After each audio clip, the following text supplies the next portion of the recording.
Hello guys! Ayan, shout out kay Ferdinand Palomyano, to Annalyn Salazar, Dadoy Maranan, Angelita Perez, Chad Ridao, and to Catalina Espinosa. Big love shout out po sa inyong lahat at maraming salamat po sa patuloy na pagsuporta po ng ating channel. So today's vlog ay ano nga ba daw yung pakiramdam ko kapag may pumasok na malaki doon sa pechay. So, yan ang ating topic for today's video. Pag gusto mo malaman ang kasagutan, maaari na lamang po natapusin ang ating video.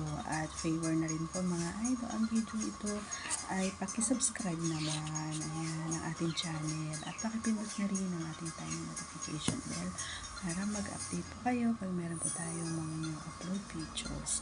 Tsaka disclaimer na rin mga idol na ang video ito ay para lamang po sa may present kaisipan at may malawak na pang-unawa. So let's proceed na po sa ating topic. Hindi lingid sa kaalaman ng lahat ng mga akala ng mga kalalakihan ay ang hinahanap ng mga kababaihan ay yung dakkel. Yun yung hinahanap, yun yung akala ng karamihang mga kalalakihan na hinahanap nila is yung malaki. Pero dun po kayo nagkakamali, no, mga idol, mga pare ko. Nagkakamali kayo sa inyong akala. Maling-mali talaga.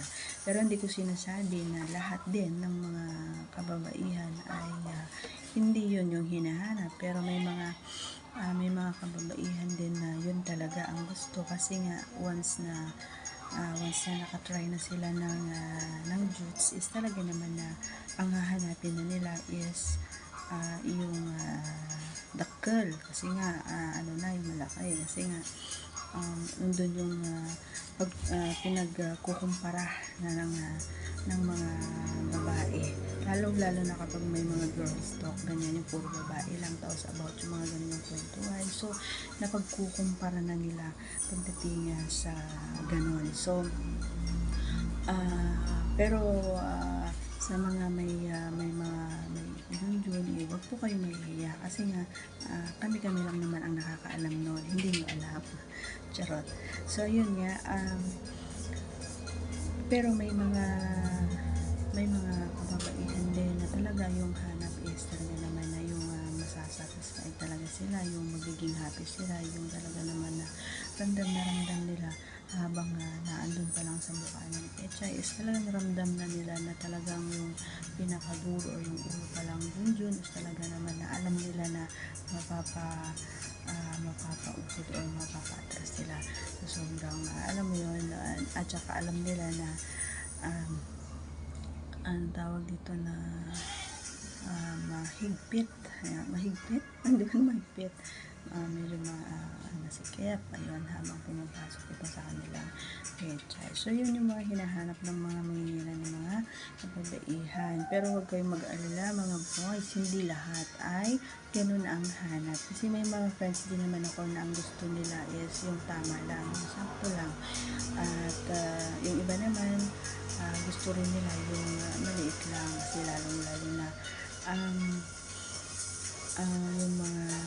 yung mga baguhan pa lang, talaga ayaw nila yung ganon. Pero minsan nagkakataon talaga na napupunta sa kanila yung maliit na sinunod. So gaya ng sinabi ko, napagkukumpara namin yan.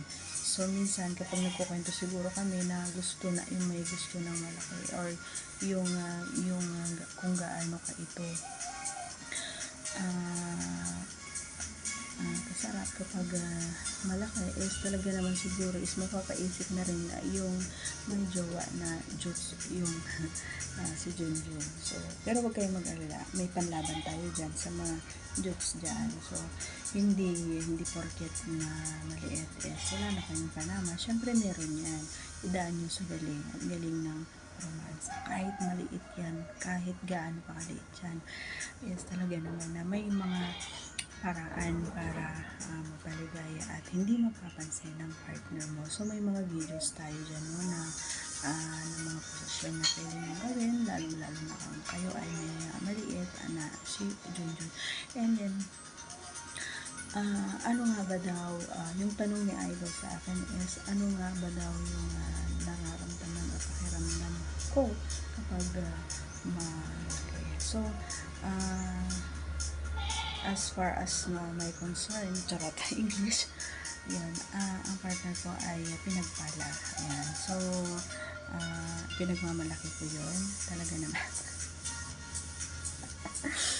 So, alam ko yung feeling na, alam mo yung feeling na hindi mo maipaliwanag kapag ito ay nakapasok na si Alundun doon sa loob ng pechay. At saka, hindi lang malaki, no, yung aking partner, kundi magaling din sa finansa. So, talaga naman na nasa kanya na lahat ng, saka kasi ako mag-vocal ako pagdating sa sinasabi ko kung ano yung gusto ko, sinasabi ko kung ano yung ayaw ko na gawin niya. So, pag alam niyang ayaw kong gawin niya, hindi niya ginagawa yun. Pero pag yung sinasabi ko na gawin niya is, yun yung doon siya nakafocus. At saka, kapag pinapagawa ko yung mga paborito ko sa ating partner, is talaga naman na matagal talaga yung hihintayin niya na ako yung magsabi na, tama na, halika na, or ako na mga ganun.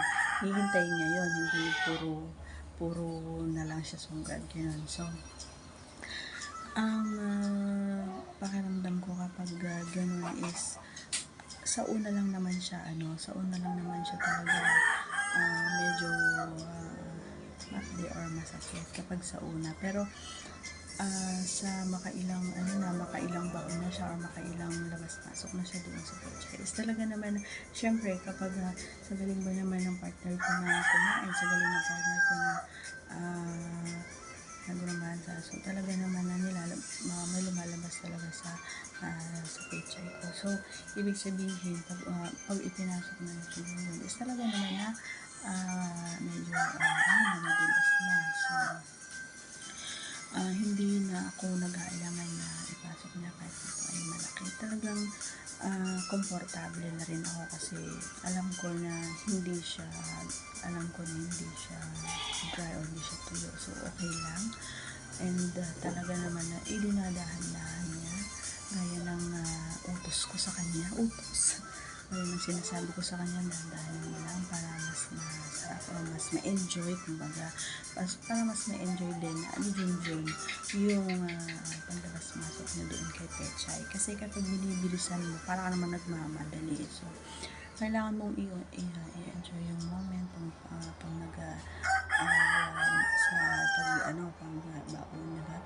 Enjoy mo yung moment na habang ikaw ay kumakadyot, ay kailangan may mga ginagawa ka rin, naghahalikan mo siya, diba? Yung halik na alam mo na ang tawag dito, talaga naman na may experience niya yung halik na yun is talaga naman aabot hanggang doon sa yung mapapagbibin siya habang